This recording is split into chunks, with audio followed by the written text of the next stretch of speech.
बौद्ध सरकारी बालिका उच्च विद्यालय अनुष्ठित जिलास्तरीय विज्ञान नाटक प्रतियोगिता जोगदेले जिला शिक्षा अधिकारी।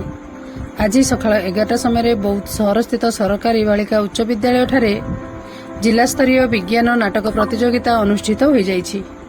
एठारे जिला शिक्षा अधिकारी श्रीजुक्त गेंद्रा कुजरू मुख्य अतिथि भाव में जोगदे एही प्रतियोगिता को उद्घाटन करथिबा बेले सरकारी उच्च बालिका विद्यालय प्रधान शिक्षक श्रीजुक्त पूर्णचंद्र सामल सभापतित्व में प्रतियोगिता आरंभ होइथिला।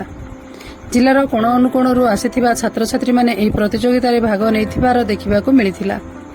बेस्ट राइटर भावे सुप्रिया पंडा सरकारी बालिका उच्च विद्यालय बौद्ध, बेस्ट स्क्रिप्ट राइटर सरोज प्रधान पंचायत उच्च विद्यालय संग्रामपुर, बेस्ट एक्टर नीलमणि नायक तिलेश्वर उच्च विद्यालय और बेस्ट एक्ट्रेस भाव में स्वातिस्नेहा सासिनी सरकारी बालिका उच्च विद्यालय मनोनीत होइथिले। एही छात्र छात्री माने जोनाल स्तरीय प्रतियोगिता रे भाग नेबा पई मनोनीत होइछन्ति।